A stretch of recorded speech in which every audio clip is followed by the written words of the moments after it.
abriu a palavra, capítulo 5, versículo 21 em diante. É um pouco longa a leitura, mas eu preciso fazê-la toda, né? Então diz assim, 5:21 de Marcos. 5:21. O que é a glória de Deus nessa igreja, nesta manhã? É algo tremendo, né? Você já recebeu a porção do Espírito Santo, agora o coração teu, eu creio que está aberto. Eu não preciso nem fazer uma oração para você receber a palavra, porque você, se tinha um coração de pedra aí, foi moído nessa manhã, para que o Espírito Santo possa penetrar através da palavra dele. Então diz assim, o título é A Filha de Jairo. E diz assim, tendo Jesus passado no barco para o outro lado, ajuntou-se a ele uma grande multidão, enquanto ele estava junto ao mar. Então chegou um dos principais da sinagoga, por nome Jairo, o qual, vendo-o, prostrou-se aos seus pés e rogava-lhe muito: minha filha está morta, ou está à morte. Rogo-te que venha e lhe imponhas as mãos para que sare e viva. Pelo que Jesus foi com ele. Grande multidão o seguia, comprimindo-o. Certa mulher, que havia 12 anos tinha uma hemorragia, e que havia padecido muito à mão de vários médicos, e despendido tudo o que tinha, sem contudo nada aproveitar, pelo contrário, indo a pior, ouvindo falar de Jesus, veio por detrás, entre a multidão, e tocou na sua veste. Dizia ela: se tão somente tocar nas suas vestes, sararei. Imediatamente se lhe estancou a hemorragia e sentiu no seu corpo estar curada do flagelo. Jesus, conhecendo que de si mesmo saíra poder, voltou-se na multidão e perguntou: quem tocou nas minhas vestes? Responderam-lhe os discípulos: vê que a multidão te aperta e dizes: quem me tocou? Porém ele olhava em redor para ver que isso fizera. Então a mulher, que sabia o que lhe tinha acontecido, temendo e tremendo, aproximou-se, prostrou-se diante dele e declarou-lhe toda a verdade. Ele lhe disse: filha, a tua fé te salvou. Vá em paz e ser curada deste mal. Então, ele ainda falando, chegaram alguns da casa do principal da sinagoga, a quem disseram: a tua filha está morta, por que incomodas o mestre? Porém Jesus, tendo ouvido esta palavra, disse ao principal da sinagoga: não temas, crê somente. E não permitiu que ninguém o seguisse, a não ser Pedro, Tiago e João, irmão de Tiago. Tendo chegado à casa do principal da sinagoga, viu o alvoroço e os que choravam muito e pranteavam. Ao entrar, lhes disse: por que vós alvoroçais e chorais? A menina não está morta, mas dorme. Mas riram-se dele. Tendo ele, porém, feito sair a todos, tomou consigo o pai e a mãe da menina e os que vieram com ele, e entrou onde ela estava. Tomando-a pela mão, disse: Talita, Talita cumi, que quer dizer: menina, eu te ordeno, levanta-te. Imediatamente a menina, que tinha 12 anos, levantou-se, comeu e começou a andar. Então assombraram-se todos com grande espanto, mas Jesus mandou-lhes expressamente que ninguém os soubesse, e ordenou-lhe que lhe dessem comida. Amém? Amém? Que lhe dessem de comer. Glória a Deus. Queridos, olha só, aqui há um quadro que eu preciso explicar um pouco para vocês o que acontece com esse Jairo. Jairo, a Bíblia diz que ele era o principal da sinagoga, ou seja, ele era como se fosse um pastor, mas ele era judeu. Então, ele era um pastor que, em si, o povo judeu está esperando o Messias, o Salvador, até hoje. Eles ainda estão esperando o Messias, o Senhor Jesus, que caminhava naquela época, naquela região, não era o Salvador que eles estavam esperando. Mas veja só que esse homem aqui, ele tinha uma igreja. Vamos definir o templo, né? Mas era a igreja, a grosso modo aqui. Ele comandava uma igreja. E ele então fazia orações pelas pessoas doentes. Ele tinha um cargo dentro, ele tinha toda a liturgia judaica estava debaixo da autoridade desse homem, que se chamava Jairo. E provavelmente ele já tinha orado pela sua filha. Provavelmente ele já tinha insistido em orações, botou talvez toda a igreja dele para orar e interceder pela sua filha. E isso, quando eu e você temos um problema com saúde na família, nós fazemos, colocamos os irmãos, oramos, ó, ali, ora pelo meu ente querido lá, ora por fulano, ora. Então ele provavelmente envolveu a sua comunidade. Mas o que acontece é que ele insistiu, gastou dinheiro. Provavelmente era um homem que não era um homem que tinha uma condição social até que razoável, porque ele era um sacerdote. Então provavelmente ele já tinha levado a sua filha nos médicos. E chegou um momento que não havia mais ao homem, propriamente dizendo aqui, recorrer. Ele não tinha como recorrer mais ao homem. Então ele, sabendo que o Senhor Jesus andava pela terra, pela região da Judéia e da Galiléia, então ele vê que o Senhor Jesus está atravessando o mar da Galiléia, vindo para a região, saindo lá de Decápolis, né? E desembarca ali em Cafarnaum. De Decápolis até lá daria mais ou menos 60 quilômetros. E ele atravessa com o barco e chega em Cafarnaum, que é o lugar onde ele está aqui, né? E aí esse homem chega lá desesperado. Olha, eu não tenho mais a quem recorrer. Eu não tenho mais. Então ele se prostra diante, né? Ele chega, né? Jesus desembarca aqui no versículo 21. E grande multidão já apertava ao Senhor. Você veja que o Senhor, por ele fazer tantos milagres, então a multidão estava sempre com ele, né? E então chegou um dos principais da sinagoga, por nome Jairo, e vendo-o, prostrou-se aos seus pés. Você veja que para uma autoridade eclesiástica da época, que era Jairo, que era um pastor, como se fosse um pastor, era um sacerdote, se prostrar diante do Senhor Jesus, eu vejo que ali caiu a igreja do homem. Eu vejo que ali ruiu, porque tudo que ele ensinava, esperando o Messias, e os judeus não acreditavam que o Senhor Jesus era o Messias. Então ali ruiu a igreja daquele homem. Mas ele não quis nem saber. Ele não quis nem saber. Ele falou assim: olha, para mim chega de praticar só liturgia. Chega de ser uma pessoa que fico seguindo outros deuses, pregando uma coisa que está fora da palavra. E foi o que aconteceu.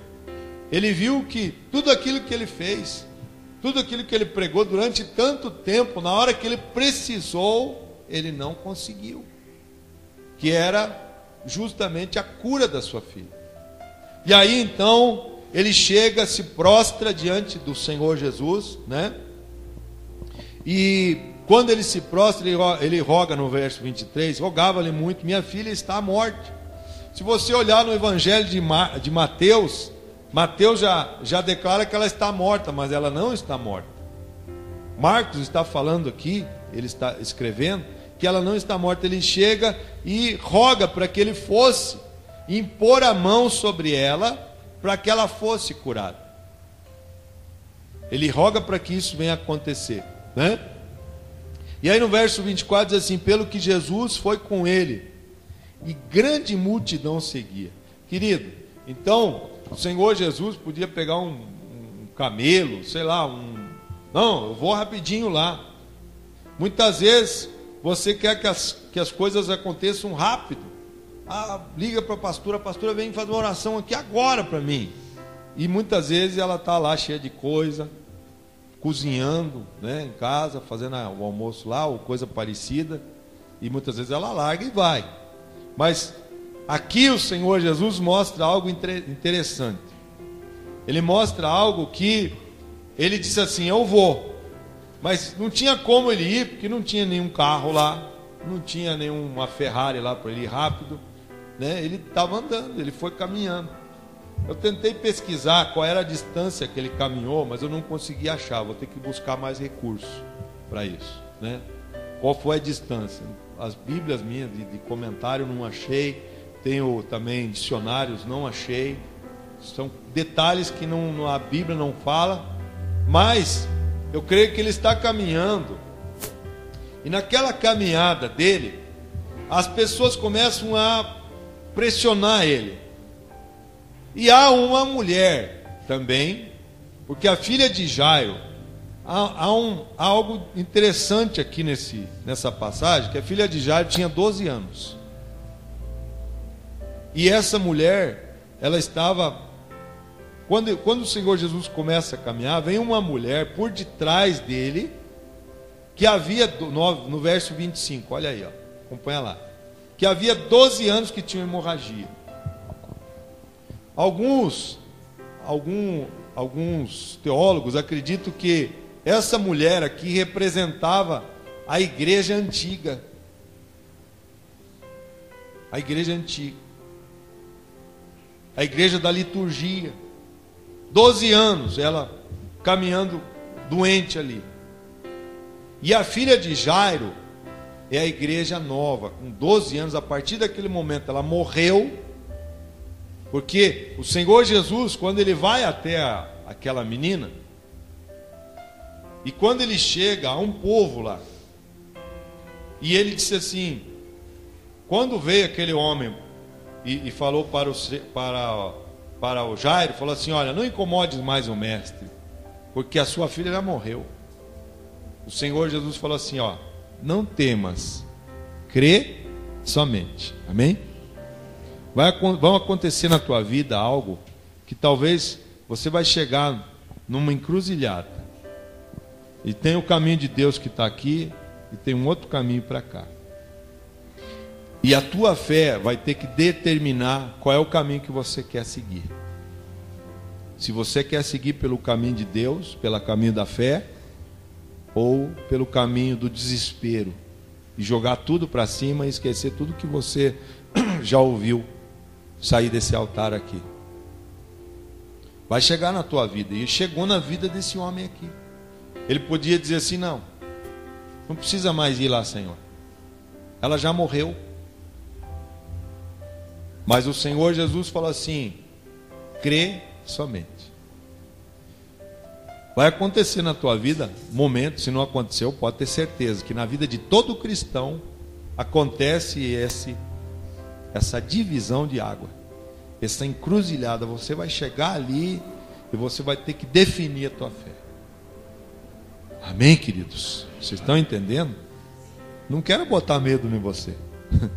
Eu quero declarar a verdade. Eu não posso fugir do que é a vida de um cristão. A vida de um cristão, ela tem que se definir. Ou você crê, ou você não crê. E talvez a luta que vier sobre você, não estou dizendo que, meu Deus, às vezes eu falo um negócio aqui, a pessoa já começa um desespero agora que, né? Não é para você desesperar. É que no momento certo da sua fé, haverá uma divisão de água, uma encruzilhada ali que você tem que definir para que lado você quer andar. Você quer andar por fé ou você quer andar pela vista? Você quer andar com Deus pela fé ou você quer andar quebrando a cabeça e dando cabeçada, como muita gente anda de igreja em igreja, de profeta em profeta, porque lá na esquina tem um que me revela, porque lá tem... Queridos, não existe isso. A revelação está na palavra. Amém? A revelação está na palavra. Deus está te revelando o teu futuro agora, nessa manhã aqui. E não precisa o pastor chegar aqui, eis que te revelo agora o teu futuro. Nada disso. Não precisa. Eu sei que há momentos em que o espírito profético pode vir sobre o pregador ou sobre qualquer pessoa, e esse espírito se manifestar, né, que é o Espírito Santo, com o espírito de profecia, para te dar uma direção, coisa parecida.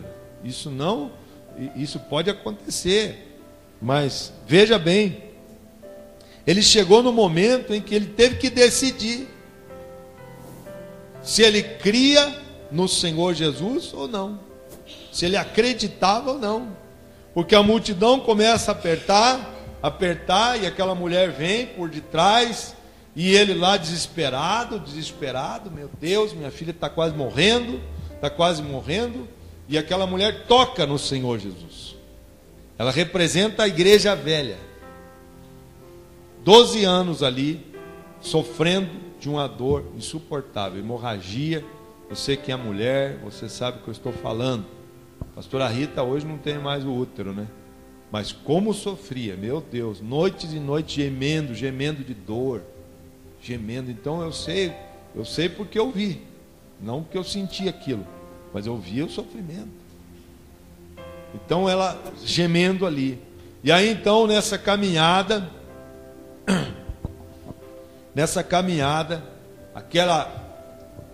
é interrompida então a caminhada do Senhor Jesus por essa mulher.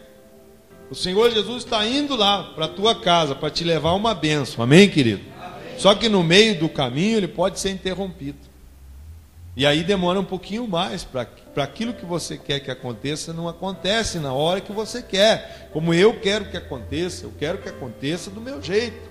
Mas o Senhor tem os seus caminhos, e tem os seus atalhos, e tem as suas curvas, e às vezes demora um pouquinho mais. E a gente é tudo pro agora. Nós queremos o já, a gente vê a juventude, né, não sabendo esperar as coisas. Às vezes até nós como adultos também não queremos esperar algumas coisas. Sendo que nós vemos aqui a caminhada do Senhor Jesus, ele nos ensina que chegou um momento em que ele parou. Ele parou. No verso, deixa eu ver aqui, ela dizia no verso 28, se tão somente eu tocar, imediatamente se lhe estancou a hemorragia. No 29, ali ele para, e ele diz assim, mas quem me tocou?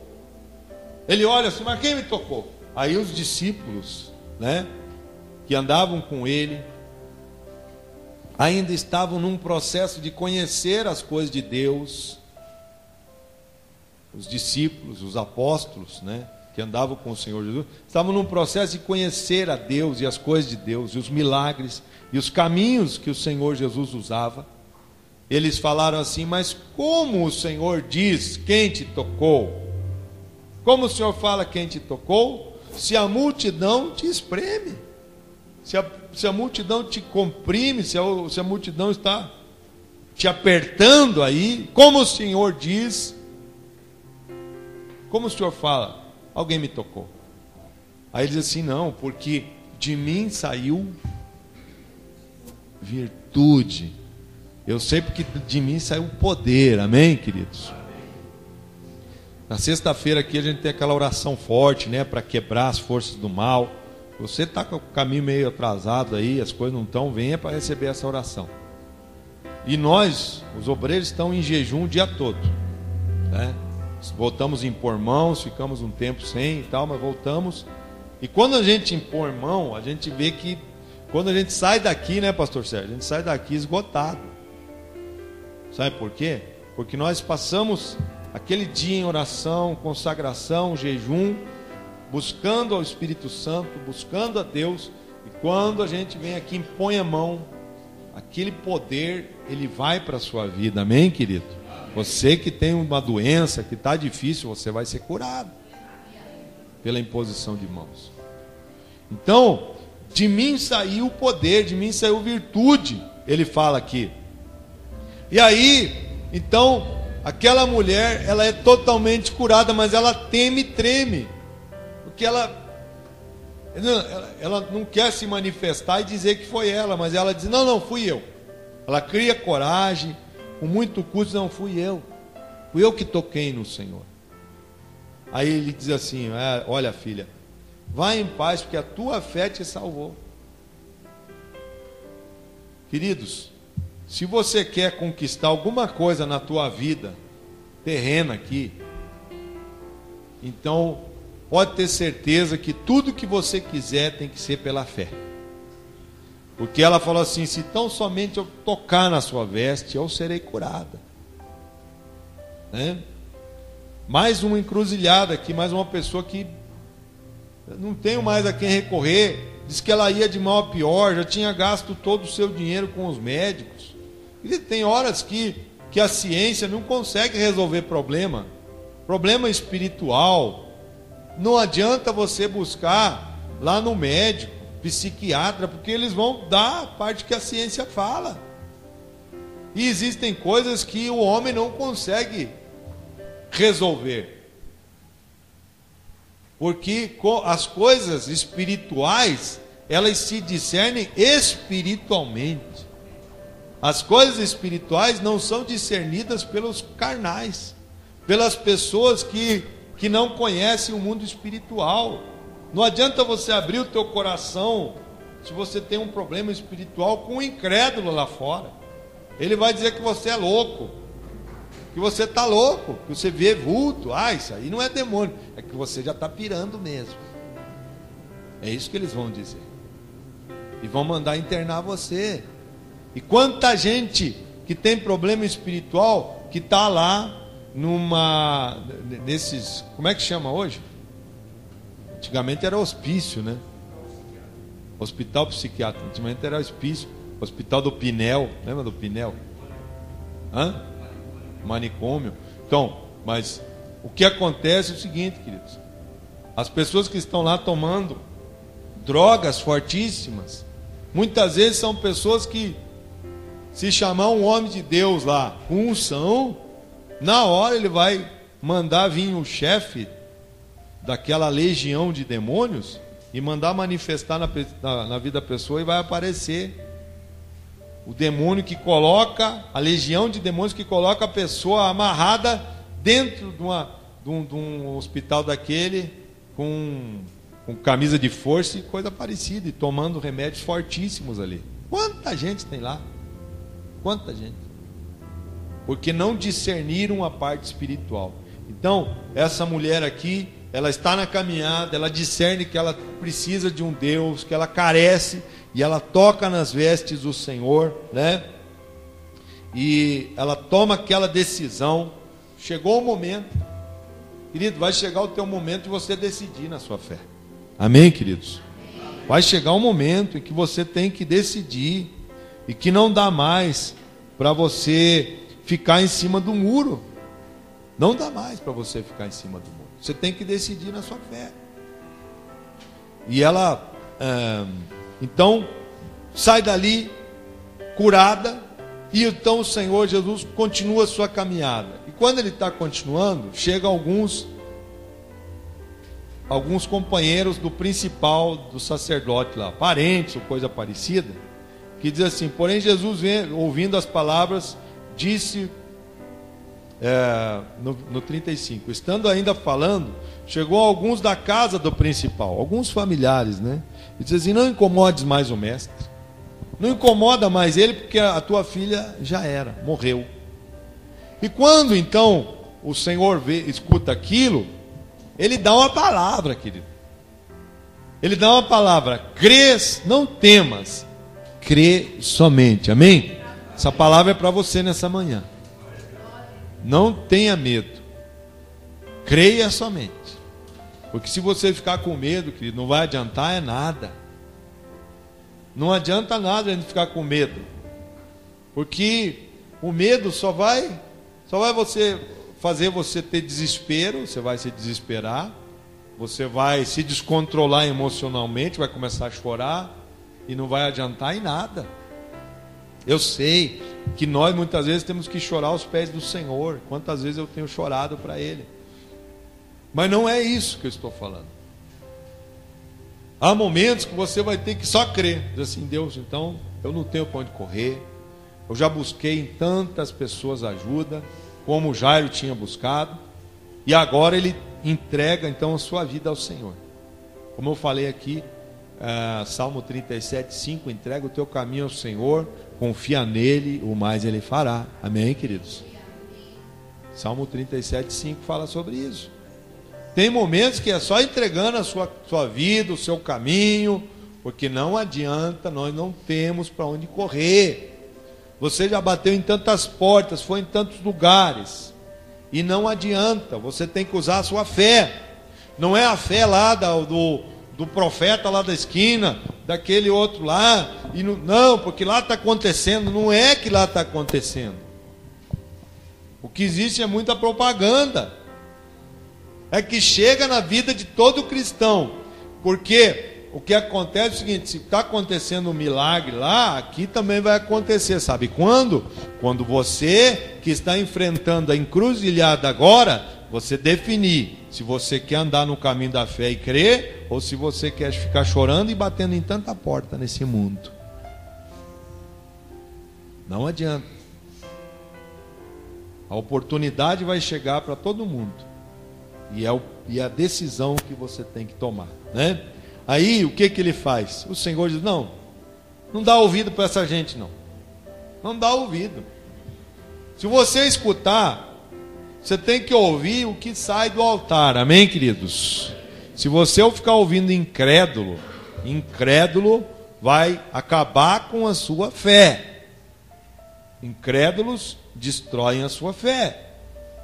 Não ande com incrédulos. Você pode andar com incrédulo, sabe como? Quando o incrédulo vier falar alguma coisa, você diz assim: não, mas na Bíblia está escrito. Ah, mas não acredito na Bíblia. Tá bom, então não dá para nós conversar. Você não acredita na palavra. Para mim, a Bíblia é a palavra de Deus. Amém? Para você é? Se para você a Bíblia é a palavra de Deus, então nós podemos conversar. É isso que você tem que ser claro. Seja objetivo. Olha, você acredita? Então a palavra diz assim: crê somente. A Bíblia diz que tem 365 vezes a palavra não temas. E tem um não temas a mais para aquele ano que é o tal do bissexto aí, que tem um dia a mais. Que vai ter o dia, que tem o dia 29 de fevereiro, né? Esse ano tem 29 ou 28? 28. Então vai ter um ano bissexto que vai ser o 29. Quem nasce no ano bissexto faz aniversário cada 2 anos, não é isso? 4 anos, desculpa. É isso? Então nunca fica velho, né? Que benção, né? Quem que nasceu no dia 28 aí? É? E dia 29? Só dia 29, não vai? Viu só? Maravilha. Nunca vai ficar velha, né? Tá novinha, é? Rapaz, larga a mão, rapaz. Querer enganar nós aí. Tipo dele, né? Esse Paulo Sérgio. Então, queridos, ele pega e diz assim: não temas. Creia somente. Amém, querido? E ele vai: não, eu vou indo lá, fica tranquilo. Ah, mas o senhor demorou aí, olha, agora não adianta mais. O senhor demorou, a mulher contou a história da vida dela. O senhor estava indo lá ver essa mulher doente aí. Sabe aquela pessoa que é negativa? Fica, né? Desanima. Não, agora não adianta mais. O senhor... Ah, pastora, a senhora demorou, agora já era. Ah, pastor, o senhor não foi na hora, agora não precisa ir mais. Aquelas coisas. O Senhor Jesus falou assim: creia somente. Somente creia. E aí, o que acontece? Ele vai chegar na casa do Jairo. E quando ele chega lá, ele, no verso 37, não permitiu que ninguém o seguisse, senão a Pedro, Tiago e João. Por que ele leva só 3 com ele? Queridos, deixa eu dizer uma coisa. Existem alguns tipos de crente. Existe o multidão. O multidão é aquele que está assim, onde tem milagre, sabe? Vocês sabem aí, né? Tem um chapeludo lá e tal, lá está cheio de gente. Aquilo é crente multidão. Está cheio de milagre lá. Vai lá porque estoura um milagre aqui e tal. É multidão. O dia que o abençoado juntar os quichute, quem tinha quichute na minha época? Quichute era um tênisinho bem ridículo que a gente usava para jogar bola, ir na igreja, fazer tudo com o quichute. Quando o cara juntar o quichute, eu estou dizendo que o cara morrer, não sobra um, querido. Porque todo mundo estava pegado a uma pessoa só. Quando ele morrer já era. Esse é o crente multidão. O Senhor Jesus também tinha o crente multidão. Porque quando ele foi entregue para ser sacrificado e morto, cadê o crente multidão? Não sobrou nenhum. Não sobrou nada. Então, o Senhor Jesus, existe o crente multidão. Claro que nós podemos ser discípulos, amém, queridos? Sabe por que ele leva aqui os 3? Porque eram os 3 chegados dele. Eram os 3 discípulos que andavam com ele. Então, quem é discípulo do Senhor aqui, levanta a sua mão. Glória a Deus. Você está no meio de uma multidão, mas você é discípulo, entendeu agora? Você é discípulo, que você já está participando do MDA, 1 a 1. Você já está numa célula, então você já é um discípulo, amém, querido? Amém. Veja que bênção que você é. Porque o multidão é isso. Depois do multidão, veio os 70. Jesus enviou os 70. Eles iam curando e tal, e libertando, né? Quem já ouviu falar nos 70 aqui? Tinha o crente 70. Ah, pastora. Ah, meu Deus. 6 horas também? É, o crente 6 horas, né? Só vocês oram por mim, né? É esse, né? Então, tinha o crente multidão, tinha o crente 70, tinha o crente 12. O 12 eram os discípulos, mas nem todos permaneceram. Você veja que no meio dos 12 teve um lá que traiu, não teve? E teve os 3. Dos 12 para cá já são tudo bênção, amém, queridos? Entenderam agora? Senão diz assim, não, então os 12 eram demoniados, né? Negativo, querido. Não é isso. Tinha os 12 que eram bênção, caminhavam com o Senhor. Mas existiam no meio dos 12, 3. Pedro, Tiago e João. Os caras eram os caras. Quando os outros estavam dormindo, eles estavam lá orando à madruga. Quando os outros estavam lá descansando, eles estavam com o Senhor Jesus indo expulsar demônio. Quando os outros estavam cansados lá no domingo, eles saíam e iam visitar uma pessoa lá no domingo, um discípulo lá perdido. Esses eram os 3. Pedro, Tiago e João. Glória a Deus. Hã? Isso. Entenderam, queridos? Quando eles, lá no monte, chama Monte da Transfiguração, quem estava lá? Pedro, Tiago e João. Viu só? E quando Jesus estava lá sendo crucificado, quem estava lá? Negativo. Negativo. Agora eu peguei vocês, viu só? Eu pego vocês, pego vocês no contrapé. Tinha só um lá. Quem que estava lá? Só um discípulo. Claro que existiam algumas mulheres lá. As mulheres jamais abandonaram o Senhor Jesus. Glória a Deus. É verdade, queridos. Olhem, cadê o ru das mulheres aí, então? Viu? As mulheres jamais. A maioria é mulher nessa igreja, olha aí, ó. Aqui mesmo a gente já vê a diferença. Quanto mais o Senhor. Então você vê que as mulheres jamais abandonaram. Lá aos pés da cruz estava lá Maria Madalena, estava a mãe dele, do Senhor. Estavam ali as mulheres no sepulcro, quando foram lá para preparar o corpo, né? Para ser também, estavam lá as mulheres. Vocês são as queridas de Deus. que seria de nós, né? Sem vocês no reino de Deus, não seríamos nada. Porque vocês vão conseguindo trazer almas, vão com aquele jeitinho todo especial, levando a mensagem de salvação aos perdidos, né? Então veja que bênção que vocês são no reino, né? E durante muito tempo a mulher foi escravizada, sempre jogada lá para trás. Até em Israel as mulheres andavam mais para trás, né? O homem sempre na frente. Hoje, graças a Deus, vocês andam juntas, andam ao lado. Você tem que andar ao lado do teu marido. Você tem que andar ao lado. Jamais lá atrás, nem na frente. O marido não larga para trás também. Anda do lado, pega na mão, né? Caminha junto com a esposa. Então, veja só. E aí fica um que é João. Então existem esses tipos de cristão ou crentes que estão na Bíblia. E o um que era o João, esse foi muito amado. Porque ele era o discípulo amado do Senhor. Porque quando os outros, né, Pedro negou Jesus e ficou escondido, João estava lá. Não interessava se fosse morto. E todos eles morreram com mortes terríveis, os discípulos. Todos eles. Foram mortes terríveis, né? Mas o João permaneceu lá. E aí o Senhor Jesus, então, voltando aqui para... Isso aqui foi algo assim a mais que o Senhor Jesus está nos dando, né? E o Senhor Jesus, então, chega naquele lugar e ele leva, então, os três com ele. No verso 38, tendo chegado à casa do principal, viu um alvoroço. Lá em Mateus, capítulo 9, se não me engano, quer ver? 9. É a mesma passagem.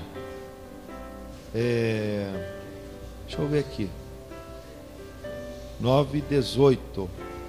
Ele vai falar sobre isso também. Quer ver?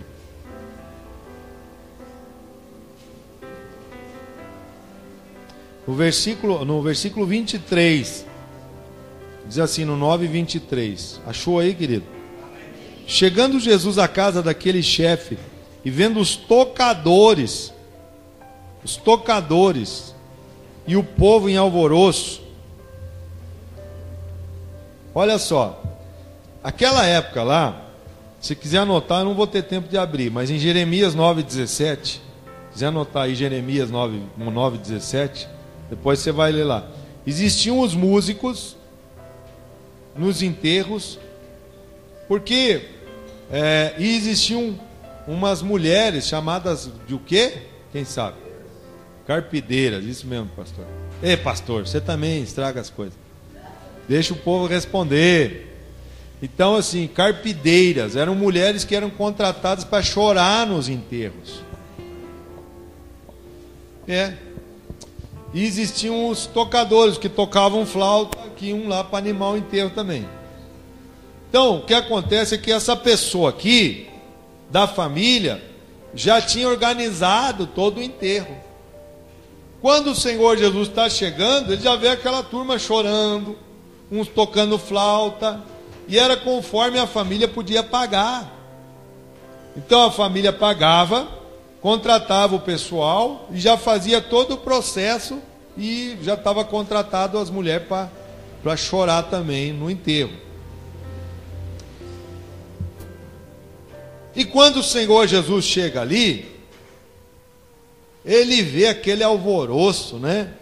O pessoal já chorando, um tocando a flauta e tal. E ele pega e no verso 39, ao entrar, lhe disse: por que chorais? Porque o alvoroço e por que chora? A menina não está morta, mas ela dorme. O Senhor Jesus está querendo dizer aqui que ela está morta. Mas ele está querendo ver a fé daquele povo lá. E quando ele olha para eles, aquelas mulheres, elas começam a zombar e rir. Os tocadores de flauta e todas começaram a rir, não é isso que está escrito ali? No 40, mas riram dele. Ele queria ver a fé do povo. O Senhor Jesus, ele faz, sabe o que? Ele quebra tudo. Ele quebra a funerária dos caras. Ele quebra. Vocês entenderam agora? Quebrar tudo. Ele quebra a funerária dos caras. Porque eles vão lá para chorar, eles estão ganhando. Eles vão lá para tocar a flautinha, eles estão ganhando para aquilo. Ele vai lá e faz questão de quebrar aquela funerária. Bom, a partir de hoje, pelo menos nesse lugar aqui, vocês não vão tomar o dinheiro desse povo. Porque eles riram dele.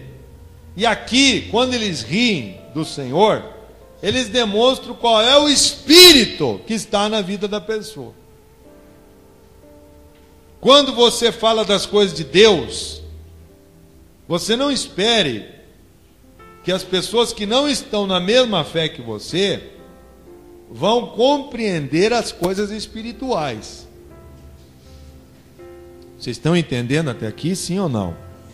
Então, não espere que a pessoa, ela pode até ser uma simpatizante, nossa, ela vai numa igreja, ela gosta dos louvores, ela até gosta da palavra, a parte da oferta, então, ela detesta. Dízimo, então, nossa, são tudo ladrão.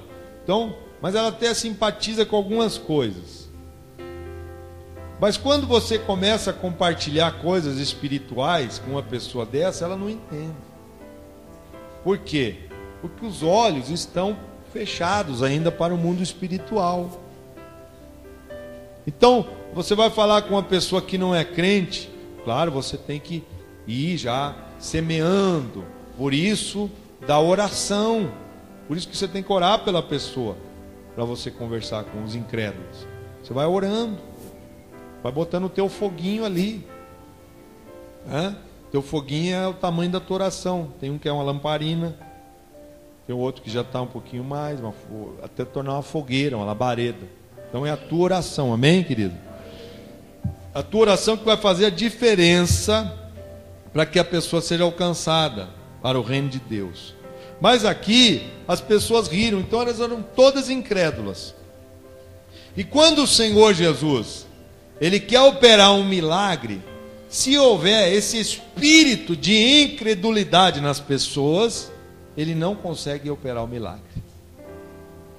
Por isso que quando você vem, e você está doente ou coisa parecida, você vem aqui na frente do altar, vou lá receber a oração. Então você vem, aquela fé, não, hoje eu saio daqui curado, então você será curado. Mas quando você vem sem fé, esqueça. Você já não vai receber. Você só recebe pela fé. Olha só, eu vou te dizer e vou mostrar para você. Então, riram dele, tendo ele, porém, feito sair todos. Ele fez sair todo mundo. O Senhor Jesus disse, não, faz o seguinte. Não, mas nós somos dono da casa, nós queremos ficar aqui. Não, só vai entrar comigo aqui Pedro, Tiago e João. E o pai e a mãe da menina. Só. Não, mas eu sou parente, eu sou vô, eu sou não sei o quê, e eu estou aqui. Não. Então, nada feito. Você está entendendo, querido? A Bíblia não está falando, ela não está dizendo que tinha uns que foram contrários, não sei o quê. Mas você acha que todo mundo era a favor do Senhor Jesus? Pense comigo, você acha que todo mundo acreditava nele? Se as pessoas zombavam e riam dele? Se você vai ter que tomar uma decisão na tua fé, é isso que eu estou falando, vai chegar um momento que é decidir. Ou você é de Deus ou você não é de Deus. Amém, querido? É isso que está acontecendo aqui. Agora, na hora do milagre, tem que provar se é de Deus ou não. Tem que provar se vai querer seguir com o Senhor ou não. Se vai querer andar embalado e na igreja, não dá. Não tem como você andar embalado e andar em igreja. Tem. Você só frequenta. Aqui para você é um clube. Agora, na hora que você precisar de milagre, não vai ter. Na hora que você precisar de um socorro de Deus, não existe. Ou você é de Deus, ou você não é de Deus. Se você não é de Deus, você já sabe de quem você é. Ai, essa foi doída, né? Perdoa eu, tá? Mas aí eu tenho que dizer. E às vezes tem pessoa que não aceita isso. Ou você é de Deus, ou você é do outro. Quem é o outro? Não precisa nem falar o nome dele. Tem uns que se pelam de medo. Meu Deus, ui, arrepia inteiro. Então, aí ele diz assim, né? Todo mundo para fora. Todo mundo para fora. E você acha que o Senhor Jesus chega lá bonitinho? Não, por favor. Aquele jeitinho dele assim, né? Andando assim, ó. Que nada. Ele chegava lá, ele passou a mão no chicote quando ele chegou no templo, que aqueles vendilhões do templo estavam vendendo pombinha, rolinha, carneiro, vaca, para quê? Para oferecer lá no templo, para pagar os pecados. Ele chegou lá e disse: vocês fizeram da casa do meu pai um covil de ladrões. Passou a mão no azorrague, que era um tipo de chicote, e começou, destruindo tudo. Você acha que Jesus é tão bonzinho assim? Por favor. Jesus é meio parecido comigo, eu acho.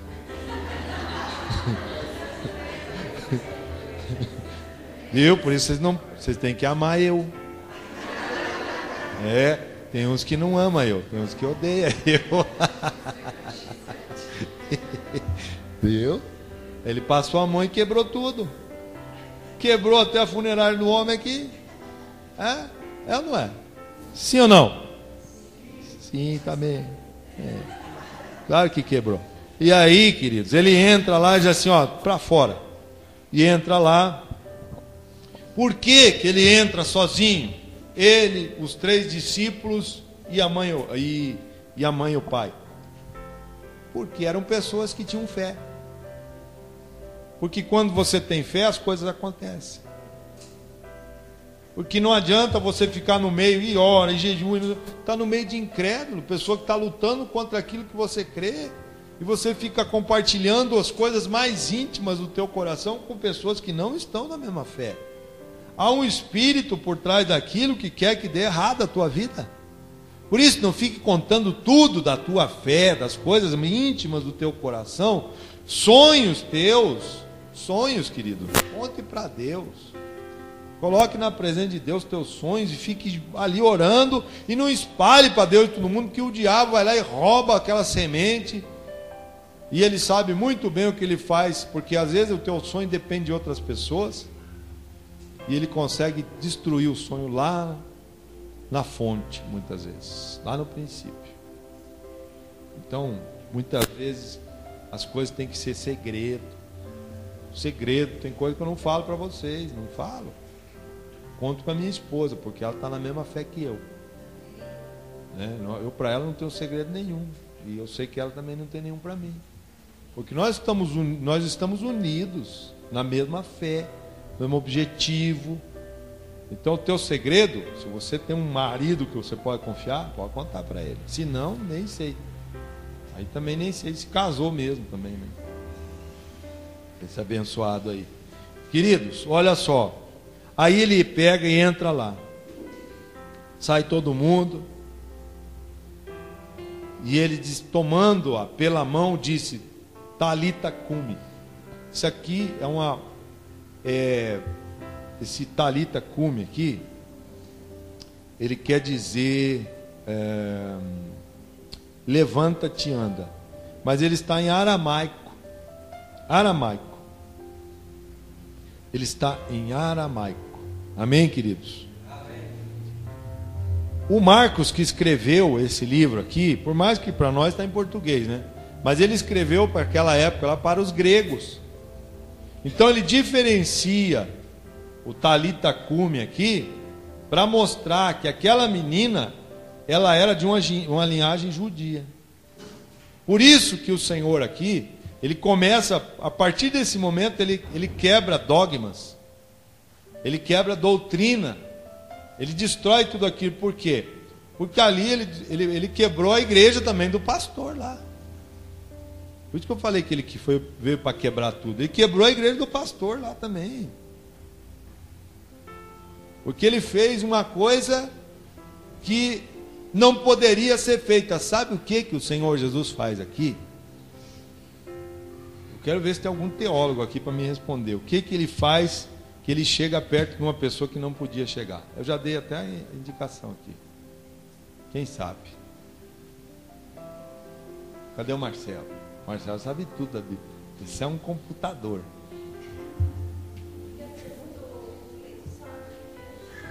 O Cleide sabe? Para a gente não tomar muito tempo, já estamos bem adiantados. É assim, queridos. Ninguém poderia, pela lei judaica, chegar perto de um o quê? Não. Não fiquem adivinhando. De um morto. Isso mesmo. E o Senhor Jesus chega do lado. Porque se algum judeu chegasse, porque ela estava morta, ela não estava dormindo. Ela estava morta mesmo. O Senhor Jesus não veio aqui dizer, ah não, realmente ela dorme. Ele falou aquilo para ver a fé das pessoas, mas ela estava morta já. E a um judeu não era permitido tocar em mortos. O que ele faz? Ele pega ela pela mão, tocou no morto. Tocou no morto, tá, pela lei judaica. Aí você vai ver lá em Números 19:11, você que anota na igreja, você que tem o costume, que isso aqui, eu estou te passando já é um estudo para você estudar em casa. Aí, 19:11, o Senhor Jesus contraria essa lei de Moisés. E o homem poderia então se purificar. Existia um ritual para que o homem se purificasse com a água do templo. A água purificada, santa lá do templo, né? A água consagrada. Então ele teria que fazer um ritual de purificação. Mas, queridos, entenda uma coisa. Olha só o que diz aqui para que eu possa fechar. Para que eu possa fechar aqui a palavra. João capítulo 14. João 4,14. João 4,14 diz o seguinte. Diz assim: mas aquele que beber da água que eu lhe der, nunca mais terá sede. Deveras, a água que eu lhe der, se fará nele uma fonte de água que jorre para a vida eterna. Amém? Então, querido, Jesus, o Senhor Jesus não precisa se purificar, Ele já é a fonte. Amém, querido? Nossa, está muito fraco. Jesus é a fonte. Glória a Deus. Então, para que Ele ia se purificar? Se Ele é a fonte, se Ele é a própria vida, se Ele botou a mão lá e...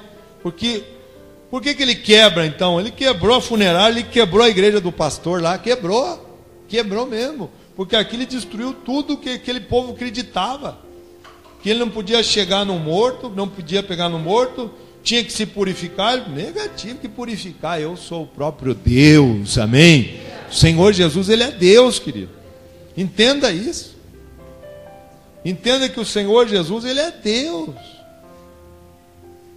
O maravilhoso de servir ao Senhor é que Ele vem trabalhando e vem destruindo aquilo que era ritual, que não servia mais para nada. Quando Ele chegou lá e passou a mão no Azorrague e começou a destruir as bancas dos mercenários que estavam vendendo os animaizinhos lá para sacrifício, Ele estava destruindo aquela liturgia, porque aquilo ali já não dava mais. Deus diz assim, olha, tudo isso que vocês estão queimando de animal, e vocês estão derramando sangue, fede diante de mim, porque eu não aguento mais. Vocês pecam, e não resolve mais nada. No outro dia você peca de novo, e hoje nós temos o livre acesso a Deus, amém, queridos? Através do sangue do Cordeiro de Deus, que é o Senhor Jesus. E Ele está aqui nessa manhã, amém? Vamos ficar todos de pé, em nome do Senhor Jesus. Eu gostaria de... Apaga as luzes aqui da igreja, por favor, pastor. Apaga aqui. Eu gostaria que todos ficassem com os olhos fechados, queridos. Aleluia, aleluia, glória a Deus. Vamos cantar aquela canção, o Autor da Vida, novamente. Glória a Deus, né? Para que a gente venha fechar essa palavra, eu gostaria de fazer um apelo aqui nessa manhã. Você que gostaria de aceitar o Senhor Jesus, todos com os olhos fechados, com a mão no seu coração. Você que quer entregar a sua vida para o Senhor. Queridos, entregar a vida para o Senhor não é assim, não, mas eu sou filho de Deus. Deixa eu dizer uma verdade para você, e talvez você não goste. Você é uma criatura de Deus se você não aceitou ainda o Senhor Jesus. Todos com os olhos fechados. Não olhe para mim, não. Você é uma criatura de Deus. Você é uma criatura do Senhor. Entregue a sua vida para Ele nessa manhã. Você entrega. quero andar sozinho, dependo de ti,